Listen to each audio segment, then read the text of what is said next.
Do you not know how to hit the post? Have you ever done radio in your life? You have to hit the post. 6 seconds. I'm actually looking at it right now. 15 seconds over. 6 seconds late.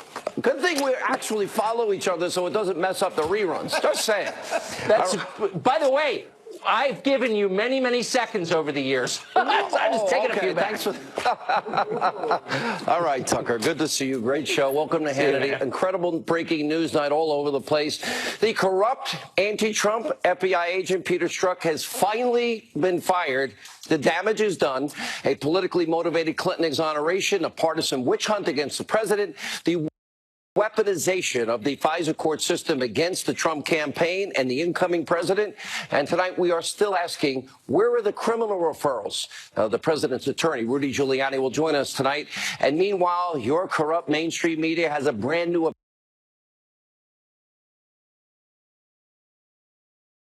the media, because for days, fake news, CNN and conspiracy TV, MSNBC and others, they've all been hyperventilating. This rally has a major gathering of Klan-supporting wackos. Well, turns out about 24 racist, apparently KKK-sympathizing morons turned out and were completely dwarfed by scores of radical left-wing protesters, many even calling for the president's assassination and violence against the president. Oh, and the end of the United States of America. We have all that tape. We are warning you, it will be disturbing. Stay time. We have a very busy news night. Tonight's breaking news, opening monologue to start things off. I have 7 words tonight for Peter Strzok. You have the right to remain silent. Months after being outed as an anti-Trump, pro-Hillary operative, Strzok has now officially been removed from the FBI. Now, today, President Trump reacted on Twitter.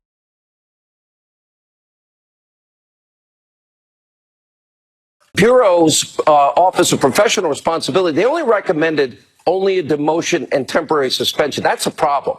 At this point, it is well known Peter Strzok helped fix the 2016 investigation into Hillary Clinton, despite what were obvious felonies we have chronicled on this program, where she mishandled classified, top-secret information on a private server, where she clearly obstructed justice. Don't do this at home. If you have subpoenaed emails, you don't get to delete them, acid wash them with bleach bit, and bust your devices into little itsy-bitsy pieces. If you do, I promise you, you will likely be charged. Remember, it was Peter Strzok. He personally worked on all of this, along with James Comey, to prevent her from being indicted. This case was open and shut from the get-go. And it was Strzok who helped draft the exoneration of Clinton months before she was interviewed, along with 17 other people, softening the tone of Comey's original letter, changing the language from the legal standard of gross negligence to extreme carelessness.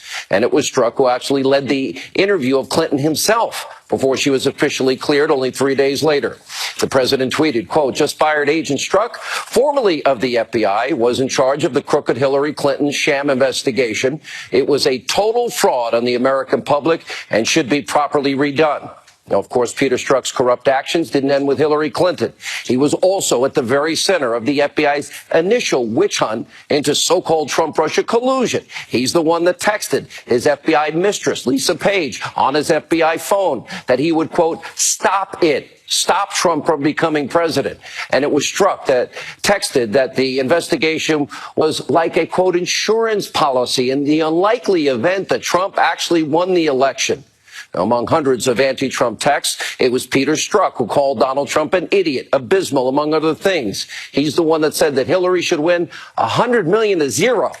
He's not biased. Strzok, who also wrote he could smell those of us that supported Trump at a Walmart in Southern Virginia.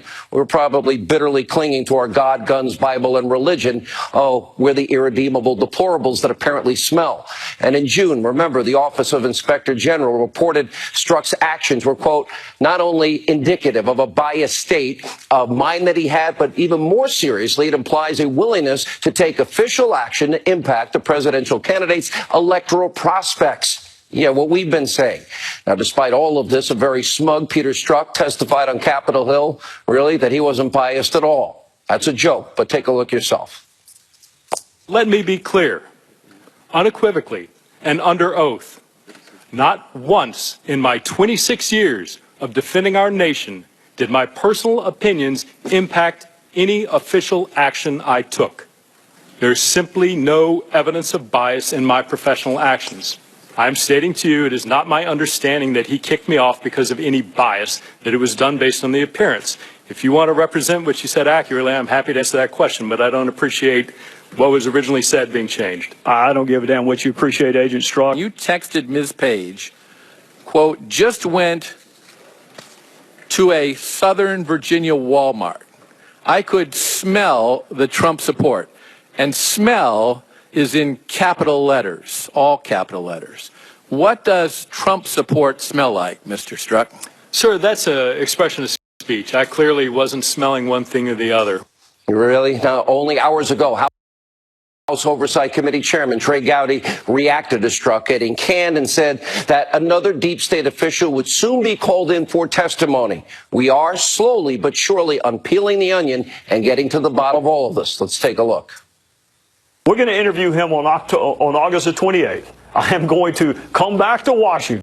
I'm going to leave my beloved South Carolina, and I'm going to go back, and I'm sure others will too. Jimmy and Mark and Ratcliffe, we're going to be back, and we're going to interview Bruce Orr, not in a public circus setting, but in a deposition with no time limits, and we're going to get to the bottom of what he did, why he did it, who he did it in concert with, whether he had the permission of the supervisors at the Department of Justice. It is, I used to work doing what Bruce Orr does now. It is unbelievable that a prosecutor would insert himself into an ongoing investigation for which he had nothing to do. This kind of corruption in this country better not go unpunished. From Orr, from Strzok, McCabe, Comey, anybody else that clearly abused their power. If we're going to be a functioning democratic republic, our system of justice must be free of all political bias and political persecution. And that's why tonight, Strzok, Orr, McCabe, Comey, others, they better be willing to face the legal consequences. Oh, and by the way, Hillary, Rod Rosenstein, are you watching? Jeff Sessions, where are the criminal referrals? What's happening? You know what? I know the trial of the century is Paul Manafort, but it's not. Look at the list of DOJ, FBI bad actors as it grows. What are you doing to hold these people accountable? What is taking so long in this country? And as Mueller's anti-Trump witch hunt churns on and on and on, where's justice against those that weaponized your government against the political campaign? And then, of course, we had spying and unmasking and everything else associated with this. It's time they better act or they need to step aside. And by the way, as a side note, Mr. Mueller, I know somebody on your team is watching tonight, if not you. Your buddy, Mr. Strzok, he taints every single aspect of your witch hunt. We'll have more on this in a moment. But first, it is time to report the mainstream media's brand new obsession of the week, which is Omarosa. Remember, she was fired from her position as a White House aide back in December, but she's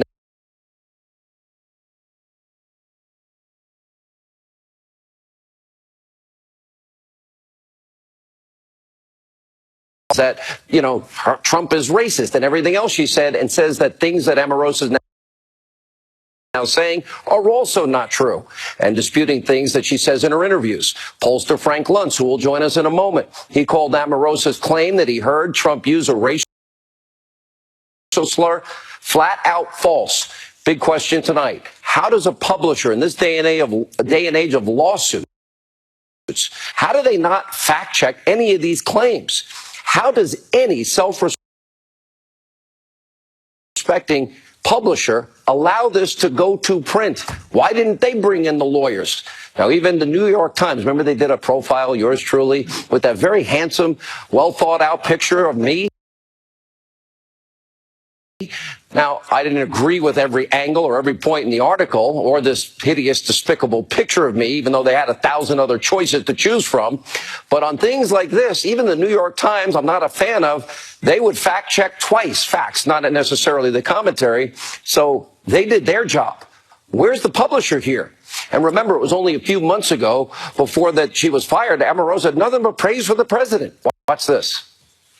Donald Trump is a very kind person. He has a really good heart.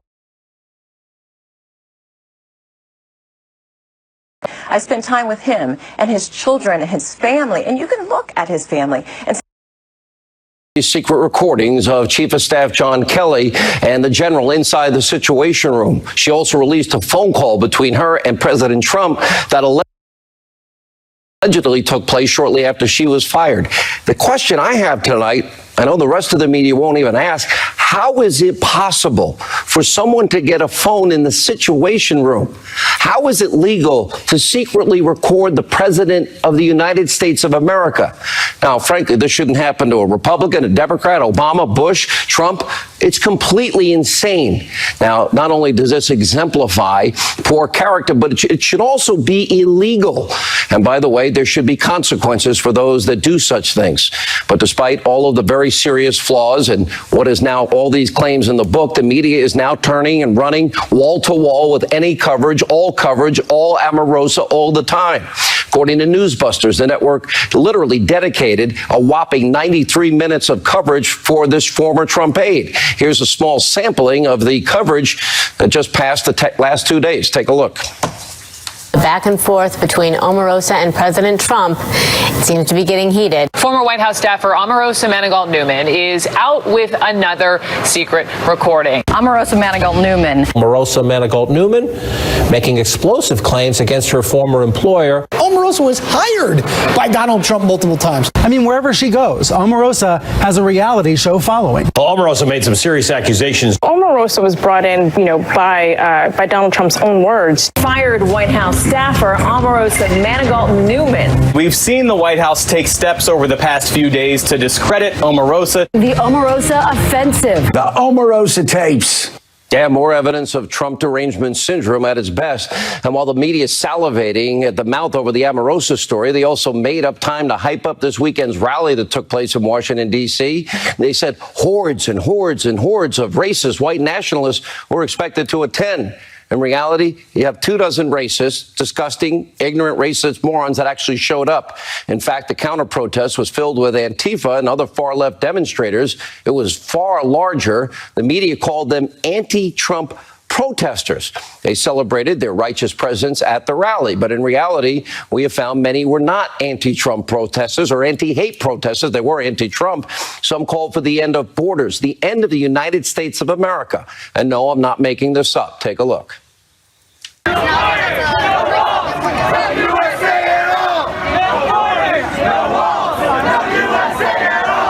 No borders, no walls, no USA at all. And by the way, other so-called anti-hate protesters even called for the assassination of the president. No, I'm not making this up. Take a look. What would you do if Donald Trump showed up at this rally? Murder him? Murder him for the people? If it came down to it and it was a group effort, we'd have to do him like Gaddafi. If I get a chance to him up, I would. If the president showed up at this march, what would you do, sir? Beat his If Trump showed up today, what would you do, sir? I'd throw a bell at him. You'd throw a bell at him? Yeah, why not? It's only a small sampling of the tape that we have available. I don't have all night to show it. So there you have what CNN fake news called anti-hate protesters. And they wonder why the American people don't trust them. I've told you journalism in America is dead. It's buried. Right here on Hannity, we always make an effort to be fair and balanced because we will not be the Destroy Trump media. Makes us different. Joining us now, the author of the New York Times bestseller, #1 New York Times bestseller, Liars, Leakers, Liberals, the Case Against the Anti-Trump Conspiracy, Judge Jeanine Pirro, the host of Lou Dobbs Tonight on our sister network, the Fox Business Network. He's got the #1 show there. Congratulations. Good to both of them. #1. Here we go. Listen, I don't even know where to start. I don't either. And by the way, we also have our own Fox News investigative reporter, Sarah Carter. I didn't mean to forget you. You're #1 too, Sarah. Let me start with you. You have a new report out tonight. I'll let you put it in your own words. Well, yes, I have a report out tonight. I spoke to a number of FBI agents, former FBI agents, one in particular that worked for OPR. And we were talking and discussing about Peter Strzok and the fact that OPR was only going to give him a 60-day suspension, basically a slap on the wrist and demotion. And he was saying that it was incredible that FBI Deputy Director David Bowditch did the right thing. Remember, Peter Strzok was involved in the Foreign Intelligence Surveillance Court application that went before the Secret court to spy on Carter Page. And the biggest part of this story that everyone's missing, this isn't about anti-Trump text messages. This is about the fact that they omitted and they withheld information from the court. That is a flagrant violation, they said, of the court and an abuse of the court.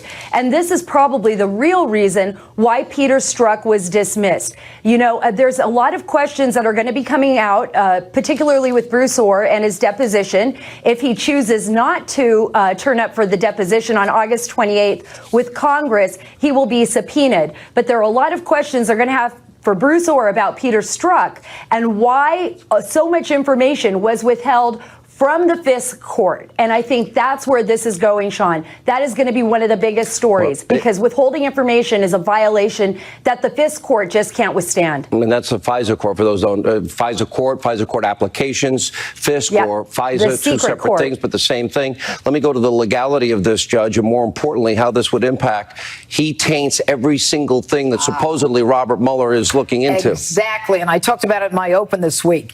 If Robert Mueller's investigation is premised on Peter Strzok's information or lack thereof when he testified before Congress and said, I can't tell you this because the FBI wants me to keep it secret. And then when the FBI says you can talk, he says, I don't remember. If the basis of the FBI investigation is the fake counterintelligence investigation started by Peter Strzok, then Mueller goes down, any actions of Mueller goes down, and the whole investigation. But the legitimacy has been questioned in the Manafort case and others, and because of the wide, deep mandate was basically, investigate 2005 taxes that have nothing to do with Russia or the election. Right. It allowed for that. They did allow for that, but you know, I'm a believer. I still think that hope springs eternal. You're a believer? Really? You're a believer that investigations weren't fixed? You're a believer that FISA courts weren't lied to? I am a believer that in the end, justice will be meted out. Hillary Clinton won. There would be no justice. We wouldn't even know this information. You're right. You're right. Lou. We wouldn't know it, but what we do know right now is enough to make anyone's head spin. We know that this special counsel was conflicted from the very beginning. Mueller should never have been appointed. The special counsel should never have been created. And it's easy to lose sight of what this is all about. It starts really with Peter Strzok. He made the decision not to prosecute Hillary Clinton. With Comey. They were writing the exoneration in May. He was leading the investigation. He helped James Comey write the letter that famously went from gross negligence, which was actionable on the part of the Justice Department guidelines, to extreme carelessness, which gave them a way out to avoid. That's the legal standard to the non-legal standard. But this is, again, Strzok. It is also Strzok leading the investigation when the FBI was in charge of the Russian collusion charge, and that narrative that laid the foundation for the special counsel. And let me go to the start of where this all began, because we don't believe, sir, that it began as the left and the media has been advancing a narrative about George Papadopoulos and the Australian guy and meeting over drinks, and it just happened randomly. We believe it began way before, correct? Yes, absolutely. I've spoken with George Papadopoulos' wife, Simona, and she testified before Congress, and she was emphatic before Congress, she told me, through the questioning behind closed doors, that there were so many players coming at her husband, you know, from Stephen Halper in Great Britain to Misfud, the professor, and all these people appeared to be giving information, trying to lure George Papadopoulos in, trying to give information that would eventually be able to be used against him by the FBI. And, you know, the special counsel went so far, Sean, as to threaten him. They threatened that they were going to charge him with being an Israeli spy. They kept threatening him over and over again until he pleaded guilty to one count of lying. Their lives have been ruined. But look, this is what the special counsel does. It has great expansive power, and that was given to them by Rod Rosenstein, who actually signed the fourth warrant on Carter Page to spy on him. Well, that's the one we all really want to see and need to see, because at that point we knew Hillary paid for it. We know it was the bulk of information to obtain the FISA warrants. Let me shift gears just remotely here. Let me go to this weekend. In a sense, with all the hype leading up to the protest yesterday, the fact that you have, maybe 30 ignorant, racist morons that show up at this rally shows that this narrative that Republicans and conservatives support these idiots, that's not true, even though it gets said every election. But more importantly, the media says, well, they're anti-hate. But I have tapes that go on for, minutes of people saying they want to punch the president, be violent against the president, assassinate the president. A lot of people. Destroy America. Yeah, destroy America. Yeah, that's right. No board, no wall, no border, no USA at all. Here's the point. The media is going along with this theme that they are anti-fascist. They are not anti-fascist. They are the essence of fascism. And by the way, the right, the KKK, the white nationalists, the 24 of them, at the end of the day, that's not what it was about. And I decry and detest everything they stand for. Let me make that clear. But when you go out there dressed up in a ninja getup as Antifa and tell people what they can read and not read, then that is fascism in America. And they decry us and say that they should kill us. A pattern of violent rhetoric. Robert De Niro, Madonna, I can keep going. You know the list, you played on your show. Absolutely. And these guys dressed up with their masks and their pajamas and just the ignorance they display. First of all, why isn't local law enforcement enforcing the law? There is no right to be violent on the streets anywhere in America, and yet they're being permitted because of Democratic administrations in jurisdictions, whether they be city or county, that are permitting this. They've bought into this violence. They actually get a stand down. Have the media contributed to the hate rhetoric that, because it sounds, Hollywood, anyone, are they contributing to this atmosphere where we've never heard somebody say they want to assassinate the president? But they're normalizing it. They're normalizing it by repeating it over and over again. Real quick, and it's extraordinarily dangerous, Sean. It's extraordinarily dangerous. Because yes. Very quickly, this is the left-wing national media, by calling this anti-hate demonstrations and protests, as they spew rhetoric that is violent, assassinate the president, destroy America. Where's the hate? Thank you all. When we come back, Catherine Herridge, live report on all of this. Rudy Giuliani, also Laura Trump, a busy news night. Stay with us.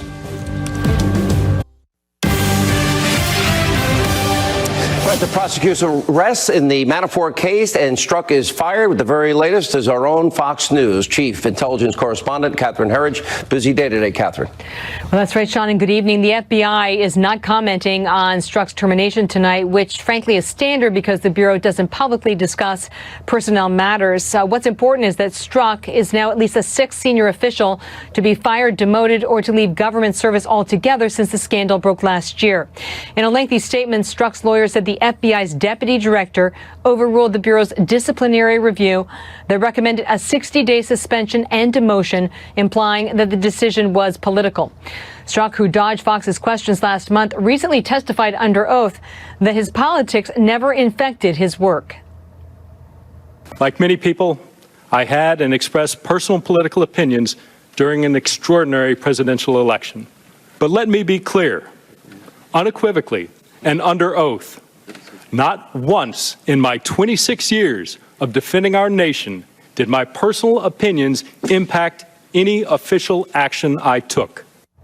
Strzok's attorney also singled out the FBI Director Christopher Wray, alleging that Strzok's termination was a departure from, quote, typical Bureau practice and, quote, contradicts Director Wray's testimony to Congress and his recent public assurances.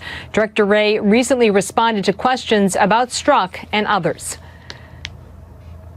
There's a pending personnel matter, and as I said, I want to make sure that we're doing things, following our process, doing things by the book. Our Inspector General report has referred a number of individuals to our disciplinary process, and I think it's very, very important that we let that process, without delay, work itself through and get to a result, as opposed to responding to hue and cry. In a separate development late today, the prosecution rested its case in the trial of Paul Manafort, the president's former campaign chairman, on bank and tax fraud charges. A Treasury Department official was the last witness for the prosecution, taking the stand for a second time and testifying that Manafort's company with Rick Gates, the government star witness, never filed paperwork for its foreign bank accounts. The judge allowed this testimony, but he was careful to remind the jury that the government had a chance to indict Manafort's company and chose not to, emphasizing to the jury only Mr. Manafort is on trial, and we will learn tomorrow morning if Manafort's defense team will call witnesses and present its own evidence, Sean. It's going to be interesting. They may not. Here with reaction is President Trump's personal attorney, former New York City Mayor Rudy Giuliani. Let me start with Mueller. How is this case impacted? Because Strzok is at the heart of all of it. He claims. I mean, he's played a much bigger role in this than a lot of the media wants to admit. I mean, first of all, he was there at the very beginning. He wrote all the initial documents justifying this investigation. He ran it for 11 months. He conducted the critical interview of Flynn with the very strange situation where Flynn pled guilty to a lie that the FBI said he wasn't guilty of. Go figure that out. He's the one who was carrying the dossier and using the dossier to justify the FISA wires. That has to be all unraveled. There's no doubt that there are 4 false affidavits filed with the FISA court. Fraud. Lying in an affidavit to the FISA court. The guy responsible for those was largely Strzok.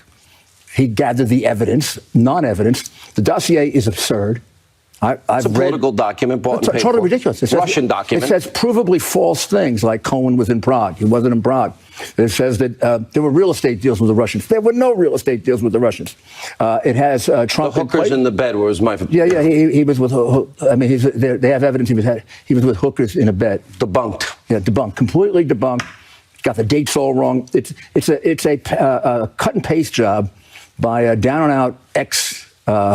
Spy, English spy who hated Trump, and was paid by Hillary Clinton and the DNC. But they spread this information, Mr. Mayor, to lie to the American people too, and lie to the court. And the Justice Department, the Trump Justice Department, is hiding those affidavits on the grounds that the affidavits contain national security information. Well, my goodness, here are the things we need to know about it.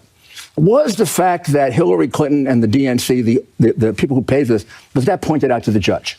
Right. Because if it wasn't, you got a glaring omission. Was it pointed out that Steele, during the course of this, was fired by the FBI? Were his problems in his background exposed to the judge? I mean, when you present this guy, was he presented as a fully reliable informant, or were the questions, you have to do that in an affidavit. I wrote many of these affidavits. They never told the court in these applications that Hillary paid for it. They purposely withheld that information. Well, that would have been a non-starter. But they never verified any of the information in there anyway. So here's the point. Strzok created a false document.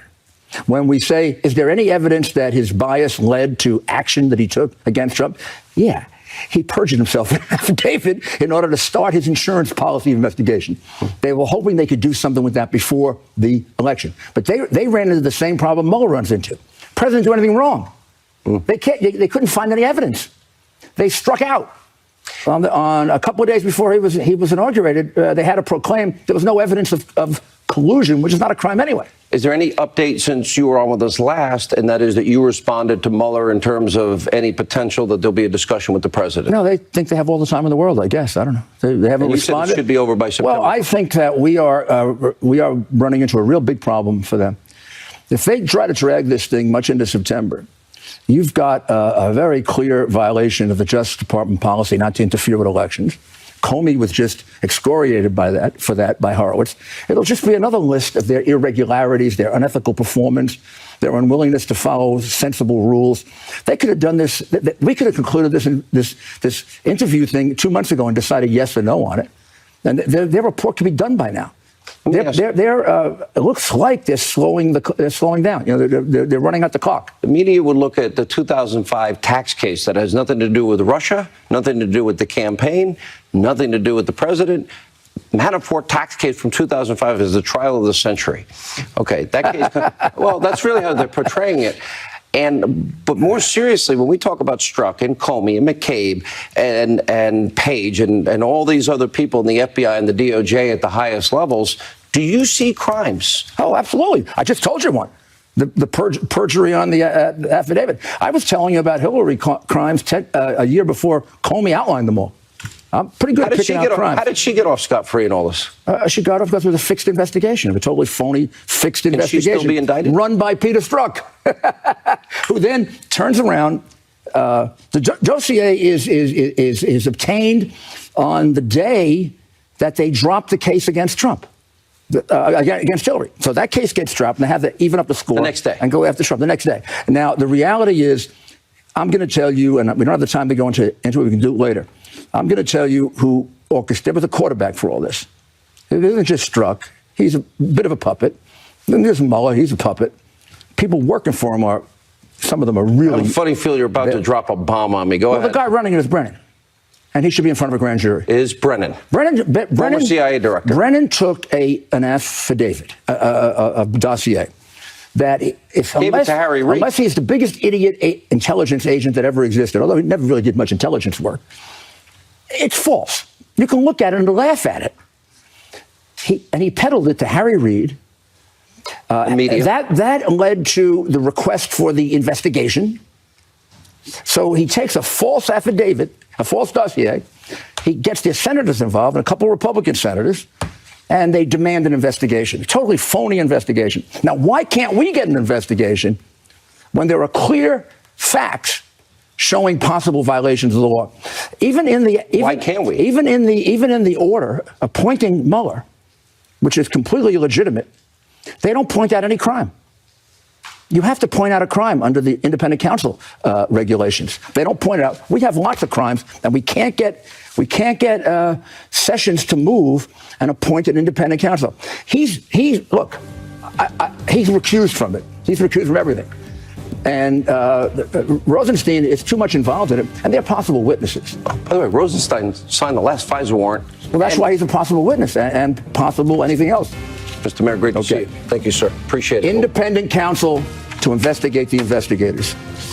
When we come back, Frank Luntz will respond to a claim of Omarosa that she's making about him, Geraldo Rivera, Pastor Darrell Scott, and Laura Trump. All coming up straight ahead.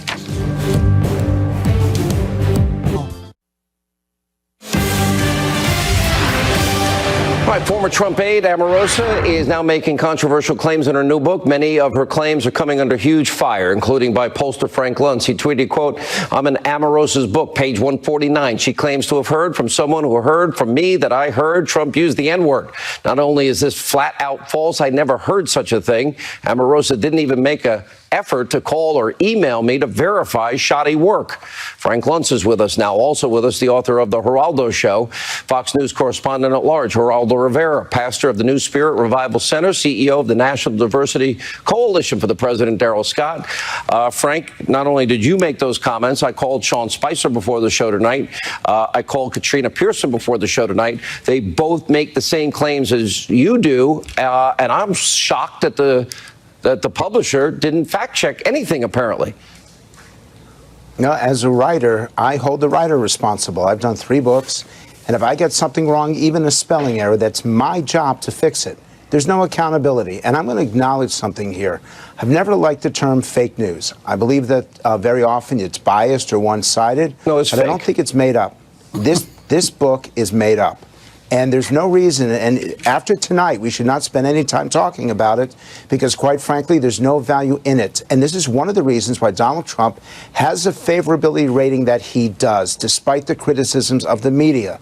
It's because when people go at him, when they challenge him, they do so with things that have no credibility whatsoever. It's simply not believable, and it allows Trump to become even stronger and more effective.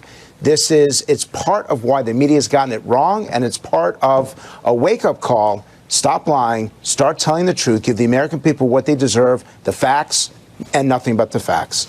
Let me go to you, Geraldo. You've known Donald Trump for, 3 decades or longer? Your reaction to all this?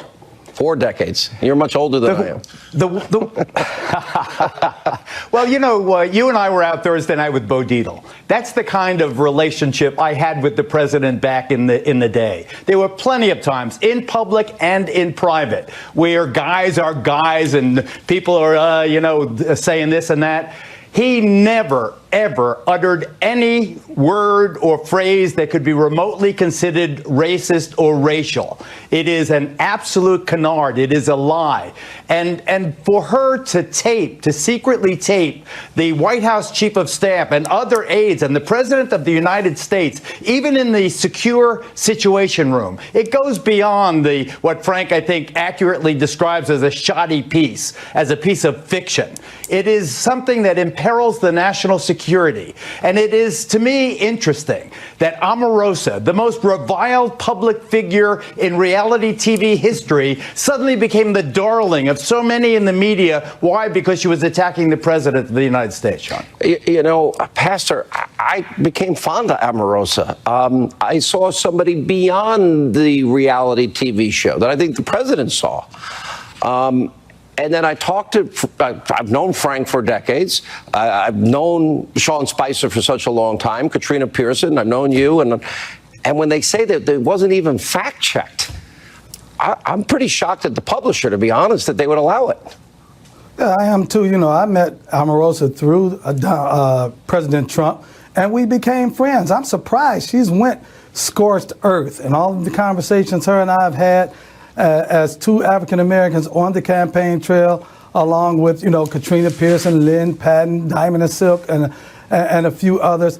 She never, ever even insinuated, even remotely insinuated, that the president was racist. In fact, she defended him very vigorously, and she even gave me talking points on, you know, episodes from her life where he was just a help to her when her family members, I think her brother died or whatever, and he helped then. And even with, you know, she told me about how much he helped her before, during, and after The Apprentice, helped her get deals, kept her in his orbit, in his loop. And even when she goes on to say that she was offered hush money, I don't see where somebody offering you a job, a landing space after you lose one job, and they offer you another job paying similar or if not the same amount of money. I don't see how that's hush money. I thought that was him being a friend and looking out for her as a friend would look out for another friend. Frank, I got to imagine that there is, if you so desired, you would have a legal claim. Where do you stand on that? I don't believe in propagating things that aren't true. I believe in accountability, and it's the number one value that Americans want in Washington. And the number one value they want from the news media, above everything else, is the truth. So whatever we can do to bring accountability and the truth to your viewers and all viewers across America, we're doing a good thing. Suing someone like that doesn't prove anything. Geraldo, last word. I just think that if the president can be faulted for anything, it is hiring this person who he should have said, "You're fired." Wow. Okay, we'll leave it there. For somebody that's noted for that, I don't think he likes to fire people. Interesting. All right, when we come back, the president's daughter-in-law, Laura Trump, weighs in on this and much more straight ahead. All right, joining us now is President Trump's daughter-in-law, senior advisor to Donald J. Trump for president, meaning the re-elect in 2020. Laura Trump is with us. How are you? Great to see you. Congrats. The baby is walking at 11 months. He's almost a year old. It's crazy. And walking. And walking. When it starts, it's step, step, boom. And you're like, I try to catch him whenever I can, but they go really fast. Well, wait till you get the, like we had a playground at my house, and I'm flinching like every time my son is climbing like a maniac on it. And finally one day it disappeared, and I said, we're getting a new one. And I never kept that promise. I broke it on purpose. I'm not even going to make the first mistake with getting it. It's true. Let me start with Omarosa. Yeah. You knew her well. I did. I considered her a friend. I'm incredibly disappointed in her. And more than anything, I'm just so sad because what an incredible opportunity she wasted. You know, the president gave her the chance to make a difference, to take care of people that she claimed to care about. And here she has squandered it for this fictitious, ridiculous book. And obviously she's shown her true colors. But the thing that I'm so proud of is that the president gave her that chance. You know, and this is a man that's done this his whole life. Throughout his business career, Donald Trump has given people the opportunity to better themselves. Doormen becoming executives in the company, you know, that are still there today. And here she had this great opportunity squandered. I felt like, because I saw her at the White House, and I saw her not that long ago, and I felt that for whatever reason, you're right, the opportunity for her, in my opinion, was squandered and almost raced back to I guess, this reality TV thing, which is now look at what it's become. Well, I guess it's anything for an easy buck, and you turn your back on people that are good to you and take care of you and stand up for you. And it's Katrina a shame. Pearson, Frank Luntz, Sean Spicer, Yeah. all contradicting. The book publisher never even fact-checked a single thing. Yeah, that shocked me. It's all of it is so shocking, but honestly, it's unfortunately becoming day to day all the time. You know, we see this kind of thing happening left and right. Nobody fact checks anymore. Any of these articles, any news reports, nothing. It's also scary when the president of the United States of America can legally be taped. I have a